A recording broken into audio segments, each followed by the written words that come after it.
This is the Fifth Estate Winning Headlines, your media police post. In this segment, we summarize some of the headlines that you might have missed this morning. We also take a look at the political pieces that we call cartoons in this country. Today is the 16th of December 2020, and I am Miss K. I am CS. And I am JM. Karibu sana CS. This is your debut appearance. Welcome to Winning Headlines. Asante sana for the warm welcome. I'm happy to be here. Absolutely. Now, in case you missed the headlines this morning, here they were. Daily Nation, mighty fall of Sosion. In the Standard, RUTO RAILA rivalry rocks MSAMBWENI. And in the Star, Uhuru RAILA BBI timeline nightmare. Over to you, CS. I want you to tell us about the Standard. So, the Standard is telling us about the by-election that just took place in MSAMBWENI, and the headline reads, RUTO RAILA rivalry rocks MSAMBWENI. And the piece is focusing on some of the theatrics that unraveled during the by-election, such as the arrest of former Senator Johnston Muthama and Belgut's MP, Mr. Koech. Now, despite the theatrics, I really take issue with a headline because it's talking about a rivalry which I do not think exists. It's a strawman argument. There is really no rivalry here since ideally Mr. Raila, his former prime minister, and the deputy president are on the same side. He told us as much at the Jubilee headquarters when he said he's supporting the Jubilee position. Even though he had different views. He didn't tell us what those different views were. So we take his official position. And I think the reason the headline is fashioned in this way is to feed into this suggestion that it was Ruto's supposed man, Mr. Faisal Badar, who won. But in reality, Mr. Badar didn't win because he got the support of the deputy president. He won because of something that is characteristic of Kenyan voters, and that is that they are sympathetic voters when a sitting MP has lost their life. They will usually give the seat to a sibling or to a spouse. And what many Kenyans may not know in this case is Mr. Faisal Badar was a personal assistant to the late Honorable Suleiman Dori. So many voters were really familiar with him on a day-to-day basis. What also Kenyans might not know is that Mr. Badar was a nephew to the late Mr. Suleiman Dori. So I really take issue with this headline. So that's the account in which he won the seat then. Really, that's why an independent candidate then could defeat the ODM candidate. But it does make me wonder why Raila in the first place didn't just award him the nomination. If on the ground, things have shown themselves to be the way they are, that he was the more popular candidate of the two. I think that would have made a more interesting article because I feel like this story is just a bit of lazy reporting. I know journalism is meant to be verified gossip. Here we just have plain old gossip.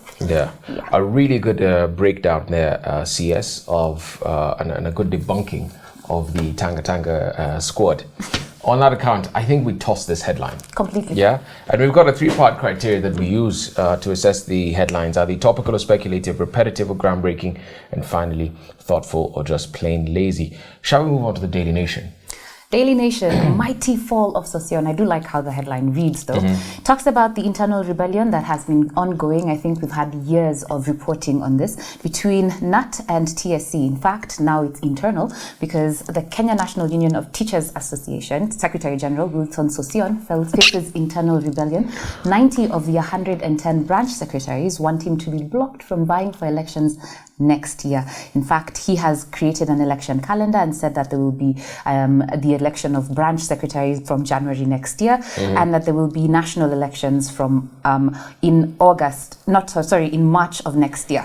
And they say that he was terminated. The termination letter was issued in 2018 because he had received a nomination from ODM, and because he was terminated, they say that he's not in a position to be the union leader. They do not share an employer. there is some validity in their request, and they've made this request to the Labour CS, Simon Chelugui, and to the President in a letter dated 15th December. Also, interestingly, it is stated in this article that this tussle between TSC and NUT was the subject of a high-level meeting of Education International in Ghana last week, and that it's been stated that NUT's struggle for survival is also a fight for the global trade union government to broker talks between the warring parties. Yeah. Really? Humpty Dumpty had a great fall. I think Mr. Sossion had become synonymous with strikes time and time again, and it really disrupted learning, not once, not twice, many times, and it also affected the progression of teachers' careers, despite the fact that we're told he was defending their rights. Many ended up not even going to the next pay grade as a result. I do agree. If Humpty Dumpty has had a great fall, none of the king's horses will be able to put him back together again. This is his end. This is his end. Okay. I think that is a potentially groundbreaking, potentially thoughtful headline. Research story as well. So I think we'll put that in the parking bay. Yes. As we consider the star very quickly. Uhuru RAILA BBI timeline nightmare. A few things here. The first is IEBC is up in arms over what they're saying is a usurpation of their constitutional mandate to review electoral boundaries. And this is coming off the proposal by the Constitutional Amendment Bill to create 70 new constituencies. And they say they should be involved in that process. They should actually have been the ones to propose that kind of suggestion as a result of the boundary review exercise that they're required to do every so often. Excuse me. Now, we're told as well that the IEBC is asking for 241 million shillings for a successful verification of at least 1 million signatures out of all the ones submitted by the BBI Secretariat. All of that is, and finally, they're saying that it will take 84 days for the verification exercise. So all those things are being discussed there in the context of the timeline, which now may end up being very protracted, very prolonged if we go by all these issues. And you know, in the end, RAILA might not have his wish to have the BBI pass sooner rather than later. I sense a bit of suboptimality on the part of the IEBC. I do agree with you, because we do, here at the Fourth School of Government, we talk about something called nested gains in game theory. And the indicator, by far and large, the indicator of suboptimality is suboptimal behavior. Now, they're not doing what is in their best interest, which is to do their job and to help verify the signatures as fast as possible and move us through to a referendum. And the only reason, and I will say this very hesitantly, the only reason that they are validly constituted is because they are having 3 commissioners as required by the Constitution. Bear with me on this tongue twister. Yeah. The last time IEBC behaved in such a manner, many of them left in a half.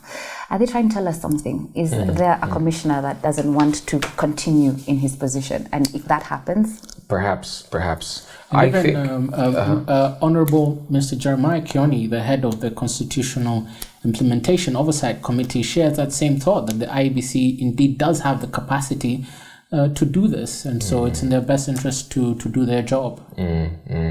Now, I would say we award the Daily Nation the winning headline and toss the star. As we move on to cartoons, very quickly, we've got a 3-part criteria that we use to judge the cartoons. We ask ourselves, are they humorous or dry, is satirical or pessimistic, and effective or just plain lazy? Let's begin with the Nation. Daily Nation, we have a caricature of the president of our country, Uhuru Kenyatta, and he's shaking hands with 2 individuals. The first is the president of Somalia, Mohamed Abdullahi Farmajo, who is cutting his hand. I think this is implicating cutting of ties with Kenya. And the other is Somaliland President Muse Bihi Abdi. I think that this cutting of hands is very detrimental. You leave yourself disabled. Absolutely, and it's a similar cartoon in a Star, where Ozone has drawn caricatures as well of the president, Kenyatta, and then of Farmajo cutting ties by sawing off his hand, as you can see there.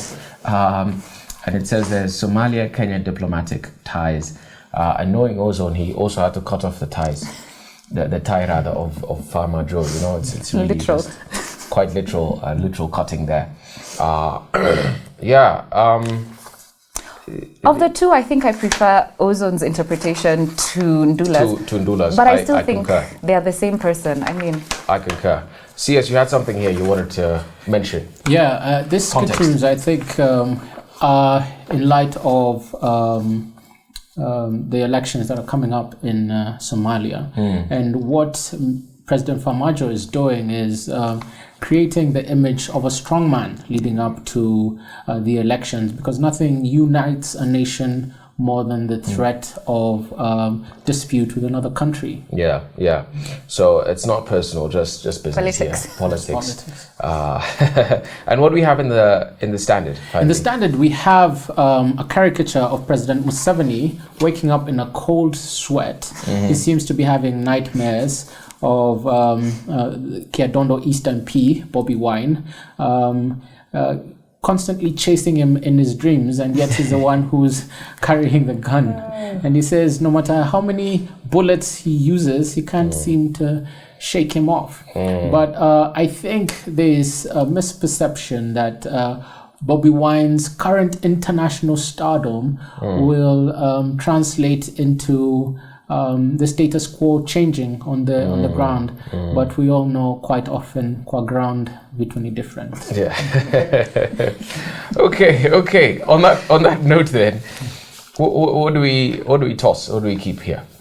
I would say toss the Daily Nation. Yes. First of all, and then between the Standard and the Star. We toss the Standard because I know Gado goes from this brilliance to cartoons, and this for me is a cartoon. Okay. And so the Star gives us our winning cartoon. And now, on to our final thought. But before we get there, please don't forget to subscribe to our YouTube channel. So what is our final thought? Our final thought is inspired by a book titled The Rules of Contagion, Why Things Spread and Why They Stop, by a gentleman known as Adam Kucharski. Kucharski is an epidemiologist at the London School of Hygiene and Tropical Medicine, and ironically, he wrote the book Rules of Contagion just before our current pandemic, the COVID pandemic, took hold. It was published on 31st March 2020, but I have to say that timing was uncannily perfect. Yeah. I'll begin with the definition of what an epidemic is. And in the Greek, the word means on the people. And until the father of modern medicine, Hippocrates, requisitioned it and used it to describe the spread of disease, the Greeks applied it to anything that spread or percolated through a population, from fog to rumors to civil wars. Ironically, what's striking is that through this book, Kucharski's tale has shown how we've circled back from just using it to describe the spread of infectious diseases to using it to describe anything, the pre-Hippocratic Greek outlook. And he says that an outbreak, whenever you have an outbreak of any disease, it goes through 4 main stages: the spark, the growth, the peak, and the decline. And I think we've gone through this many times over, looking at the COVID pandemic, from how it began and how we went through lockdowns, and how now again we're going through another growth. He says that not only we don't go through one cycle of the outbreak curve, and sometimes we go through multiple cycles of the same curve. But the book also says that the reason why things spread is something that they call R, or reproduction rate. And it's determined by 4 factors, which CS will break down more succinctly in his section. And as the title suggests, the book also talks about why things stop spreading.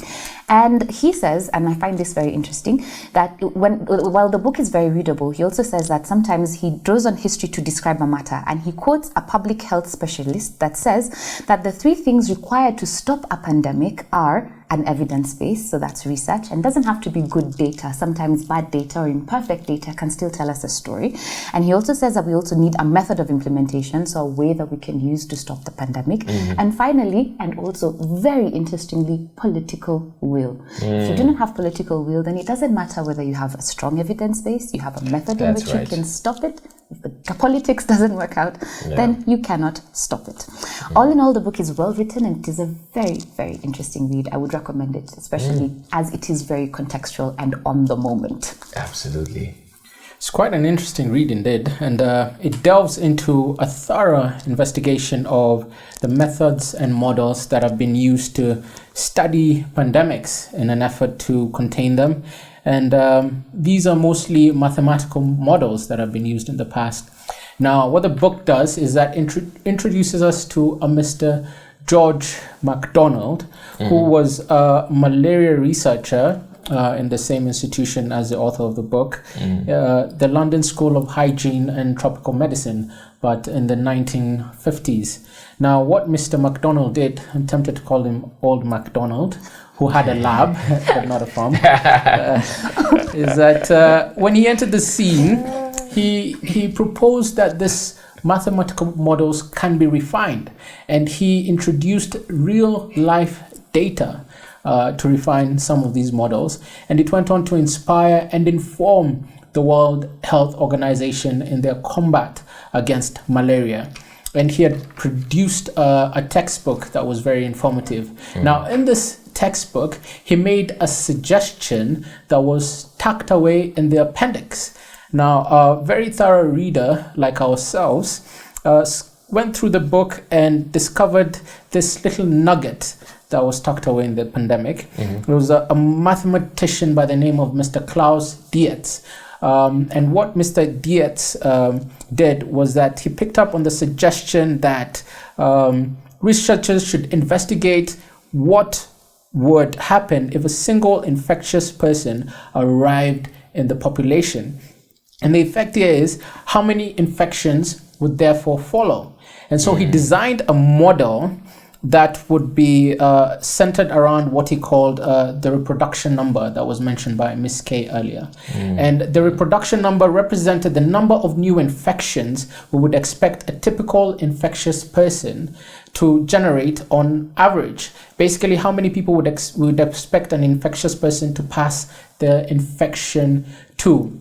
Now, what the book tells us is that this reproduction number was dependent on 4 major factors, and that can be summarized using the acronym DOTS, where D stands for duration, that is how long a person is infectious.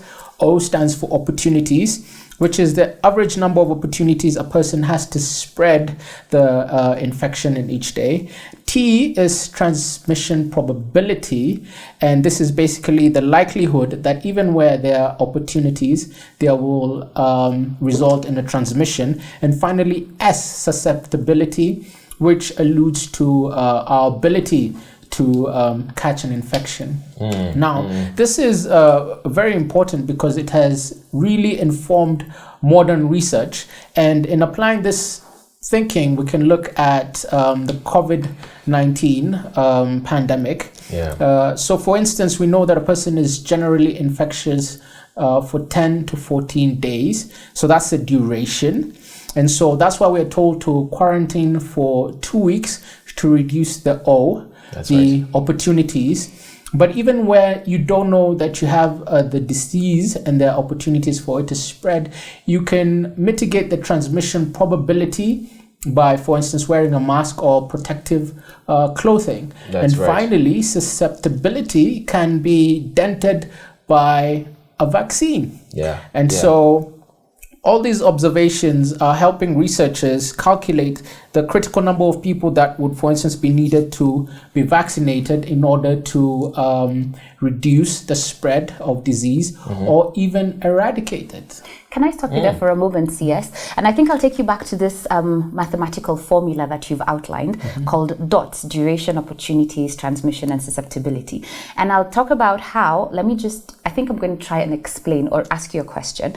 Maybe explain what happens, or what makes them determine whether a disease is very dangerous or not. I think that the common cold, for instance, has a very high infection rate and a very high R rate, but because it's not really deadly, there's really no need to fix the problem and make sure that very many people have the vaccine. But let me give an example of Ebola, which I'm told that the R rate, so the rate of reproduction, R for short, was 2 people. So that meant that any one person, I for instance, would then infect the 2 people who are with me today. And then they would go on to infect 2 more each, which would take the infection rate to 4.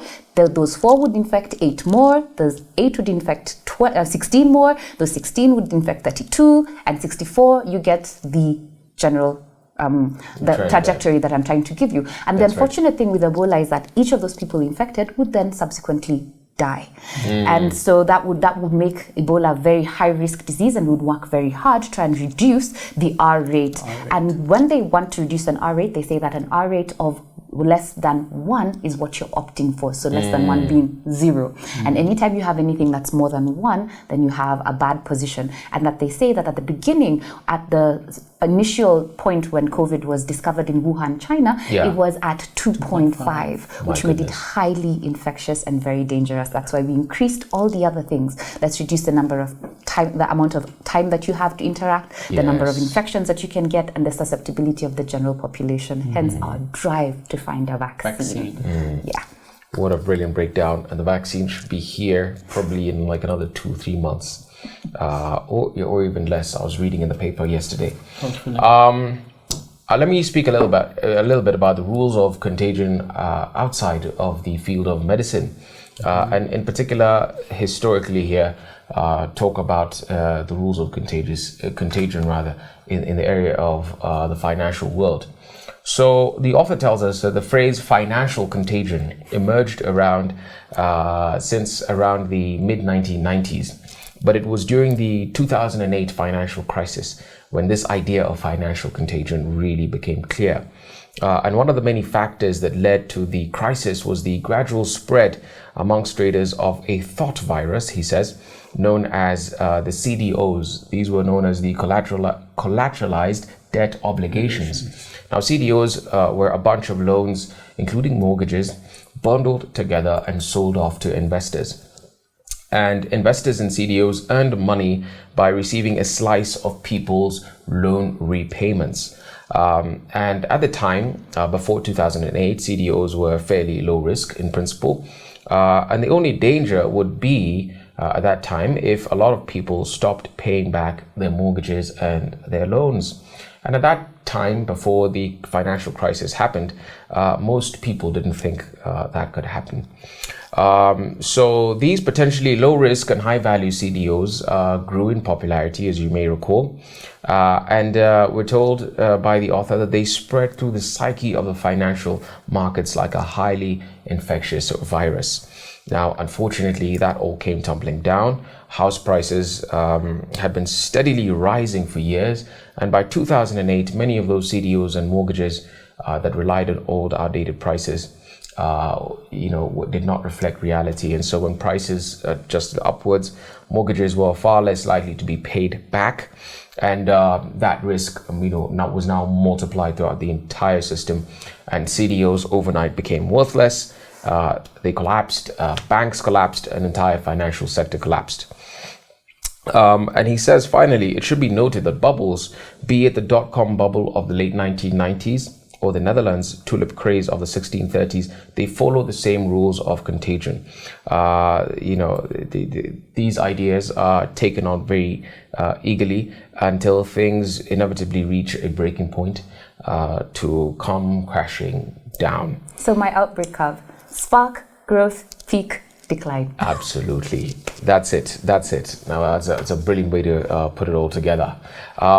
So on a day when we had a panel full of lawyers, on a day where we had a winning headline from the Daily Nation, a winning cartoon from the Star, I want to rather leave you with a quote from Oscar Wilde. We've talked today about contagion in the context of medicine, but I want to talk about contagion here also in the context of ideas. Ideas are very powerful things. They outlive men. They outlive generations, and ideas that go viral. Oscar Wilde said, "An idea that is not dangerous is not worthy of being called an idea at all." So please do recall to think a little bit more without the box, we like to say here, to come up with ideas that are just completely wacky. Those are the ideas that take over the world. Don't forget to subscribe to our YouTube channel. We're also on your TV screens. Find us on Pan Free to Air, Go TV, and Star Times. Thank you for joining us. Have a good evening.